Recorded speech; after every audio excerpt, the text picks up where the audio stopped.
राधे राधे भक्तों, हमारे चैनल में आपका स्वागत है। चैत्र कृष्ण पाप मोचनी एकादशी की व्रत कथा। धर्मराज युधिष्ठिर कहने लगे कि हे, आपने फागुन शुक्ल पक्ष की एकादशी का महत्व बतलाया। आप कृपा करके यह चैत्र कृष्ण एकादशी का क्या नाम है, इससे कौन से देवता की पूजा की जाती है और इनकी विधि क्या है। कृष्ण भगवान कहने लगे कि हे राजन, यह प्रश्न एक समय राजा मानधाता ने लोमन ऋषि से किया था और कुछ उन्होंने उत्तर दिया था, सो वही तुमसे कहता हूँ। लोमन ऋषि कहने लगे कि राजन, इस एकादशी का नाम पाप मोचनी एकादशी है। अब मैं इसकी कथा कहता हूँ, सुनो। प्राचीन काल में कुबेर नाम का चैत्ररथ नाम का एक वन था। उसमें गर्वंध की कन्याएं किन्नर के साथ विहार कर रही थी।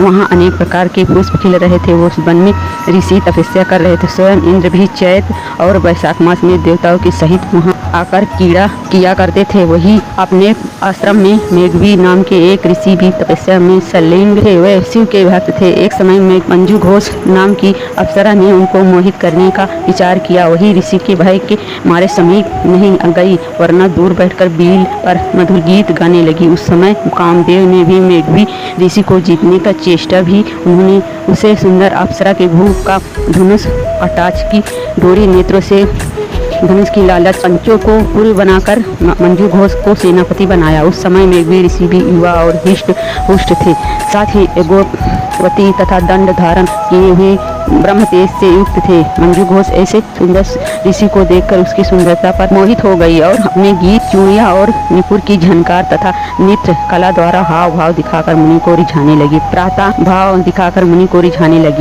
लगी। समय पर्याप्त समय तक यह काम चलता रहा और अंत में कामदेव ने ऋषि को पराजित कर दिया। फलस्वरूप ऋषि मंजू घोष के साथ रमण करने लगे और काम के इतने वस्त्रभूत हो गए कि उन्हें दिन तथा रात को कुछ भी विचार नहीं रहा। इस प्रकार बहुत समय बीत गए।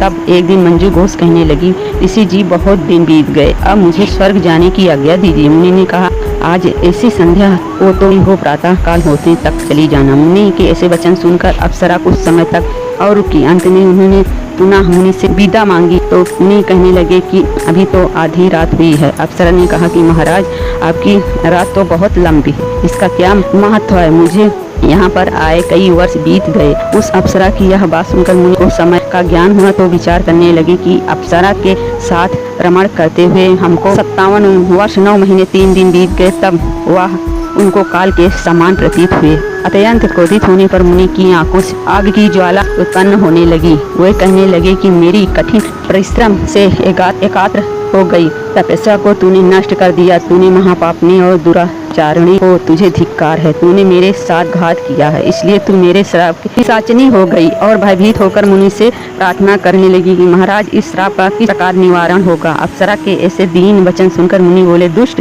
यद्यपि तूने मेरा बहुत अनिष्ट किया है, परंतु फिर भी मैं तुझे श्राप से छूटने का उपाय बतलाता हूँ। चैत्र मास के कृष्ण पक्ष की एकादशी का नाम पाप मोचनी है और यह सब प्रकारों के पापों को ना। मेघवी कहने लगी, पिता, मैंने अप्सरा के साथ करके घोर पाप किया है। अब आप इस पाप से छूटने का प्रायश्चित मुझे बताइए। तब च्यवन ऋषि बोले, हे पुत्र, चैत्र मास के कृष्ण पक्ष की पाप मोचनी एकादशी का व्रत करने से सब पापों का नाश हो जाता है, इसलिए तुम इस व्रत को करो। पिता की आज्ञा पाकर मेघवी ऋषि ने भी इस व्रत को, जिससे उसके सारे पाप नष्ट हो गए और पवित्र हो गए। उधर मंजू घोष की व्रत के भाव से 50 योनि छूटकर दिव्य देह धारण करके स्वर्गों को चली गई। लोमन ऋषि कहने लगे कि हे राजन, पाप मोचनी एकादशी के व्रत को करने से सब पाप नष्ट हो जाते हैं। इस कथा को पढ़ने या सुनने से 1000 गौदाने का फल प्राप्त होता है तथा व्रत से ब्रह्म हत्या, गर्भपात, बाल हत्या, सुरपान, इसे प्रसंग आदि सब पापों से नष्ट हो जाते हैं।